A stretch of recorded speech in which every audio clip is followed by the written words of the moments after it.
소단원, 사단원 정적분해 계산 나갈게요. 오늘 학습 목표를 보면 다항함수의 정적분을 구할 수 있다 이죠. 부정적분 배울 때 부정적분의 성질 배운 거 기억하나요? fx의 부정적분 중에 하나를 라지 fx라고 한다면 인테그랄 fx dx는 라지 fx 더하기 적분 상수라고 나타냈었는데요. 이 fx에 실수 k배를 한 다음에 부정적분을 구한 것은 fx의 부정적분을 구한 것에 k배를 한 것과 같다.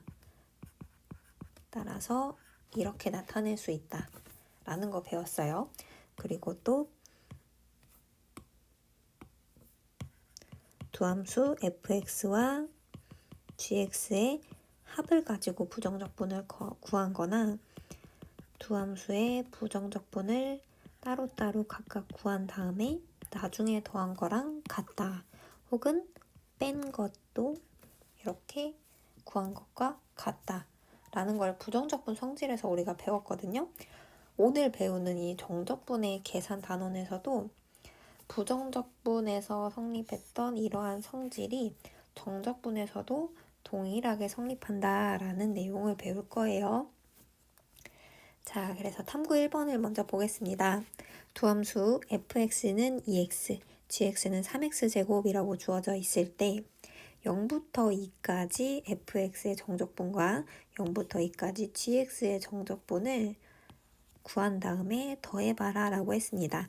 주목할 점은 두 정적분의 구간이 동일하다는 거예요.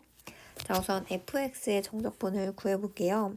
0부터 2까지 2x를 정적분을 하면 2x의 부정적분 중에 하나 x제곱을 가지고 한 번은 2를 대입하고 한 번은 0을 대입해서 빼주면 4가 되죠.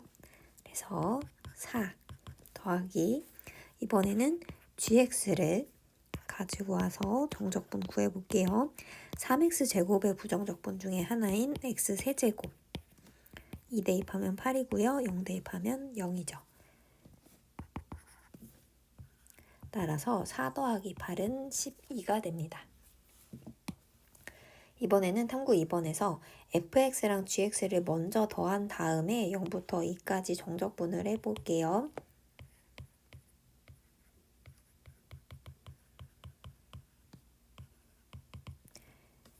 (2x) 더하기 3x제곱의 부정적분은 여기에 더하기 c 한 애들이 다 부정적분이죠. 상수 없는 형태가 간단하니까 얘를 가지고 와서 2 대입하면 4 더하기 8 나오고요. 0 대입하면 0 더하기 0이네요. 빼주면 12가 되죠. 따라서 결과가 같아요. 정적분을 따로 한 다음에 나중에 더한 것과 함수를 먼저 더한 다음에 정적분을 나중에 계산해 준 것, 결과가 서로 같다는 걸 확인할 수 있습니다. 자, 그래서 오늘 정적분에서 볼 것도 부정적분에서 봤던 성질과 동일하게 함수의 실수배, 두함수의 합, 두함수의 차의 정적분은 먼저 실수배하고 먼저 합하고 먼저 차를 구한 다음에 정적분을 한 것과 정적분을 구한 다음에 실수배를 하고 합을 하고 차를 구한 것은 서로 결과가 같다라는 걸 배울 겁니다. 우선 이게 왜 성립하는지 한번 확인을 해볼게요. 두함수 fx랑 gx의 한 부정적분을 대문자 fx, 대문자 gx라고 해보겠습니다. 부정적분 정의에 따라서 그렇다면 대문자 fx를 미분하면 소문자 fx가 나오고 대문자 gx를 미분하면 소문자 gx라는 함수를 얻을 수가 있겠죠. fx를 a부터 b까지 정적분하면 정적분의 계산은 부정적분의 윗끝, 아래끝 대입해서 빼준 걸로 계산을 할 수가 있죠. gx도 마찬가지로 정적분을 a부터 b까지 해보면 gb에서 ga를 뺀 값으로 계산을 할 수가 있습니다. 자, 그런데 도함수의 성질에 따라서 어떤 함수에 k배를 한 다음에 미분을 하는 것과 미분을 한 다음에 k배를 한 것은 결과가 같죠? 그런데 f'은 아까 위에서 소문자 fx라고 했으니까 이 자리에 fx를 대입하면 kfx가 됩니다. 따라서 k 대문자 fx의 도함수는 k 소문자 fx가 된다라는 걸 알죠? 따라서 이 자리에 kfx를 대입을 하면 부정적분으로 계산을 하면 정적분의 계산은 이렇게 하면 되겠죠. 자, 그런데 이 식을 공통으로 가지고 있는 실수 k로 묶어서 나타내면 이렇게 나타낼 수 있고, 중괄호 안에 들어가 있는 이 부분은 fx를 가지고 정적분을 한 결과랑 같죠? 거기에 k배를 한 것과 같습니다. 그래서 실수 k를 먼저 곱한 다음에 정적분을 구한 것과 정적분을 먼저 한 다음에 나중에 실수 k배를 한 것과 결과는 동일하다라는 걸 확인할 수 있습니다. 이번에는 두 함수의 합에 대해서 볼 건데요. fx랑 gx를 더한 다음에 미분을 하나, 각각을 미분한 다음에 나중에 더하나 동일하다라는 건 도함수의 성질 중에 하나죠. 그런데 이 각각의 도함수는 각각 소문자 f랑 소문자 gx예요. 따라서 이 함수는 이 함수의 도함수라고 할 수가 있겠죠. 따라서 도함수를 가지고 정적분을 해주면 부정적분을 이용해서 정적분 계산을 할 수가 있고요. 윗끝을 먼저 더한 다음에 대입한 다음에 아래끝을 나중에 대입을 해서 빼주면 되겠죠. 자, 이 식의 순서를 조금 바꿔서 FB 마이너스 FA 그리고 GB 마이너스 GA 이렇게 순서를 바꿔서 쓸 수가 있는데, 이 각각은 fx를 정적분한 것, gx를 정적분한 것과 같죠. 따라서 두 함수를 더한 다음에 정적분을 구한 것과 각각의 정적분을 구한 다음에 나중에 더한 것은 결과가 같다는 걸 알 수가 있습니다. 같은 방법으로 두 함수를 뺀 다음에 정적분한 것과 두 함수를 각각 정적분 구한 다음에 나중에 뺀 것은 결과가 같다는 거 확인할 수 있는데요. 여러분이 한번 연습 겸 확인해 보기 바랍니다. 따라서 위에 세 가지를 종합을 해보면 두 함수 fx, gx가 닫힌 구간에서 연속일 때, 즉 부정적분이 존재하고 구간에서 정적분이 가능할 때라는 말입니다.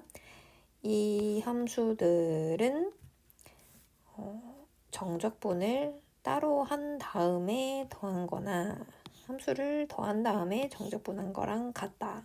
뺄셈에 대해서도 마찬가지고요. 그리고 어떤 함수에 정적분이 가능한 함수에 실수배를 한 다음에 정적분을 한 거나 정적분 먼저 한 다음에 실수배 한 거랑 결과는 동일하다라는 걸 알 수가 있습니다. 이 세 가지를 이용하면 이제 다항함수의 정적분을 손쉽게 할 수가 있습니다.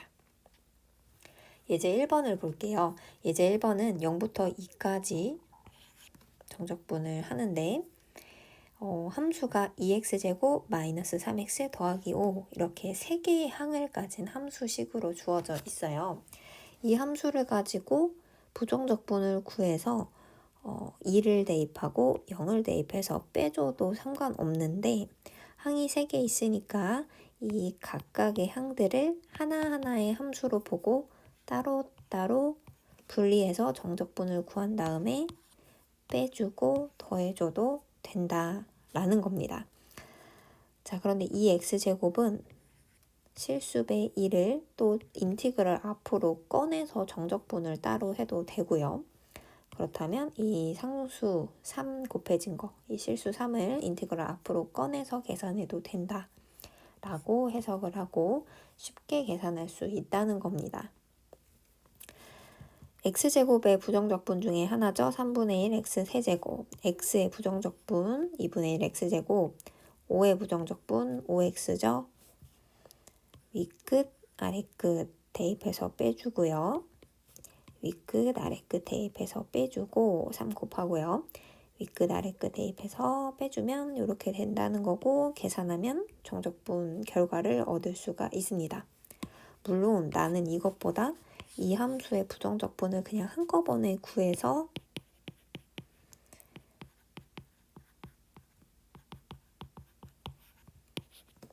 한 번은 2 대입, 한 번은 0을 대입해서 구하는 게 편하다 라고 하면 이 방법을 사용하면 되고요. 둘 중에 어느 게 더 편한지는 여러분이 판단해서 여러분에게 맞는 방법을 선택하면 되겠습니다. 2번 같은 경우는요, 오히려 인티그랄 이렇게 정적분 두 군데로 나뉘어져 있는데 이 경우에는 두 함수를 먼저 뺀 다음에 한꺼번에 정적분하면 더 쉬운 경우가 되겠습니다. 식이 굉장히 유사하게 생겼어요. x 더하기 2의 제곱, x 마이너스 2의 제곱인데 두 식을 빼주면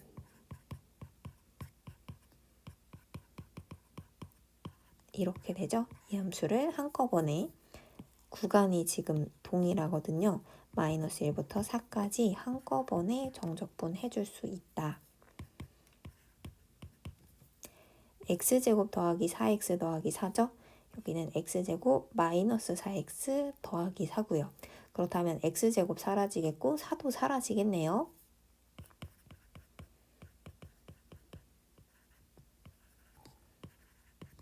이렇게 될 테니까 인티그랄 마이너스 1부터 4까지 4x의 정적분이 되겠죠.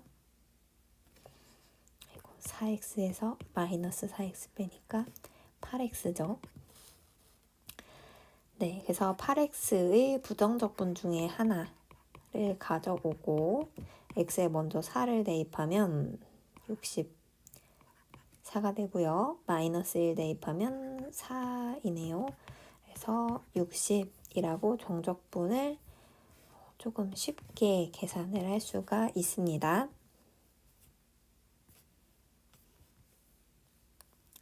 문제 1번은 여러분이 연습할 겸 한번 풀어보기 바랍니다.